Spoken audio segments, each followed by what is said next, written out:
Hi friends, అంతా బాగున్నారా? Okay friends, బాగుంటారు. ఫ్రెండ్స్, ఈరోజు వచ్చేసి మనం పుచ్చకాయలు పడుకు వచ్చాను.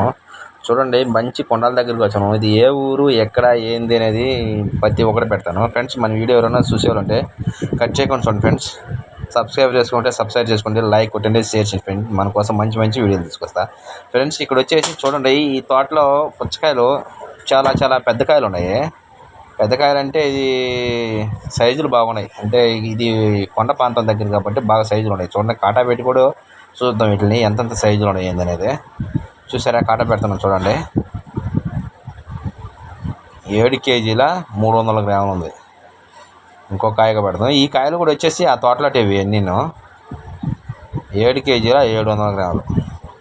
చూసారుగా ఎంత పెద్ద సైజులు. అంటే ఈ నల్లకాయలు ఎంత పెద్ద సైజులు ఉన్నాయంటే గ్రేట్. అది తెల్లకాయలు ఉంటాయి కానీ ఇవి మాత్రం అంత పెద్దగా ఉండవు.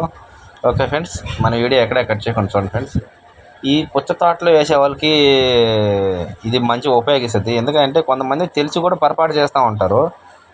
దానికోసమే ఈ వీడియో పెడుతున్నాము. వీళ్ళు వచ్చేసి ఇక్కడ వచ్చేసి ఈ ట్రబ్బుకి వచ్చేసి ఒక ట్రబ్ వచ్చేసి 25 కేజీలు వస్తుంది. వీళ్ళు మోసేటి ఈ కూలోళ్ళు. కానీ ఈ 25 కేజీలు అయితే అదే మన కోడూరు వాళ్ళు ఉన్నారు. కోడూరు వాళ్ళు వచ్చేసి గంపలు, పెద్ద గంపలు వస్తాయి. ఇవి చూస్తున్నారా, ఇవి వచ్చేసి పెద్ద గంపలు. ఒక గంప వచ్చేసి 50 కేజీలు ఖచ్చితంగా పడుతుంది. ఇందాక వాళ్ళు మోసింది అయితే 25 కేజీలు. అప్పటికి దానికి దీనికి డిఫరెన్స్ ఉంది. మన బండికి 3.5 టన్ను అయితే 70 గంపలు పోసారంటే లోడ్ అయిపోద్ది.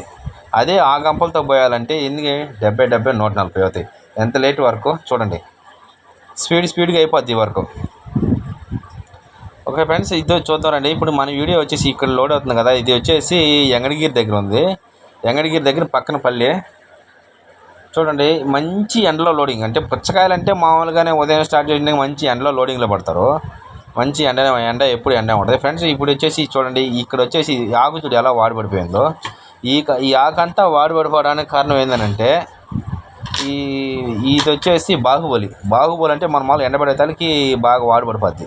ఎవరైనా ఈ చూడు ఎంతలా ఎండమచ్చ కొట్టిందో కాయ.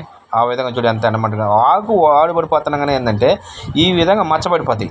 ఎండ తగిలేది ఉడికిపోయి కాయ మచ్చబడిపోద్ది. అదే ఆకు అనేది పుల్లుగా చూస్తారండి. ఇప్పుడు ఈ పుల్లుగా చూడు చెట్టు కింద ఉన్న కాయ. ఈ చెట్టు కింద ఉండే కాయ చూడండి ఎంత నీట్గా ఉందో.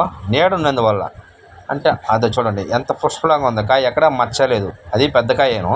కానీ ఏంటంటే రైతులు ఏంటంటే ఎండు గడ్డి తెచ్చుకొని ఈ తోటలో వచ్చేసి ఏడన్నా ఆకు లేని దగ్గర ఎండ వస్తుంది కదా, ఆ కాయ కల్లా ఒక 4-5 మోపులు గడ్డి తెచ్చేసుకొని కొద్దిగా ఒకటి మీద ఆకు లేని దగ్గర ఇదిలియాలి. ఎందుకంటే ఆ కాయ మచ్చ రాకుండా ఉంటుంది. ఎండ వల్లనే కాయ ఎండ మచ్చ వచ్చేది. ఎందుకంటే ఈ సీజన్లో వచ్చేది కాయ వచ్చేసి ఎండాకాలం. చూడు ఈ విధంగా ఆకు అంతా చూడు ఎట్ట వాడిపడిపోయిందో. అది తెల్లారితాలకు మళ్ళీ పొద్దుట్లేకి మళ్ళీ యథాప్రకారం మా పుష్పలంగా బాగా నీట్గా ఉంటుంది. ఎండబడింది అనుకో, ఒక ఎండ తగలేకుంటే ఆకు అంతా ముడిచిపోతుంటుంది. చూడండి, కాయలేం పుష్పలంగా ఉన్నాయి. కాయ సైజులు చూడు ఎన్న ఉన్నాయో, పెద్ద సైజులు.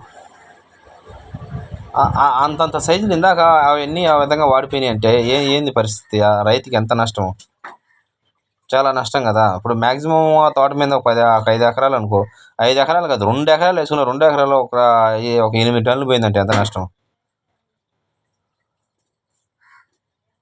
ఓకే ఫ్రెండ్స్, ఇక్కడ మనం బండి మీద చేరి వీడియో తీస్తున్నాం. చూస్తుంటే చూడు ఎండ చూడు ఎలా ఉందంటే ఏదో మంట శాఖలో కదా ఉన్నట్టు ఉన్నారు వాళ్ళు. ఎందుకంటే ఆ వీడియో కూడా సరిగా రావట్లేదు. ఈ ఎండ వల్ల అంతలా సెగ వస్తుంది. మన బండిలో నిలబడుకుంటేనే కాళ్ళు కూడా మండిపోతున్నాయి, అంత ఎండ కాస్తుంది.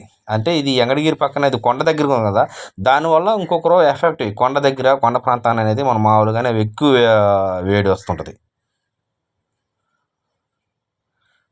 లోడ్ చూసారా, ఈ చిన్న గంపలు అందువల్ల చాలా లేట్ అవుతుంది అన్నమాట లోడింగ్. లేదంటే మనం మామూలుగా స్పీడ్గా అయిపోవాలి. ఇది వచ్చేసి 25 కేజీలు పడుతుంది ఒక tub. Okay friends, bye friends. రైతన్నలు ఎవరైనా చూసేవాళ్ళంటే ఈ వీడియో చూడండి, మీకు బాగా అర్థమవుతుంది.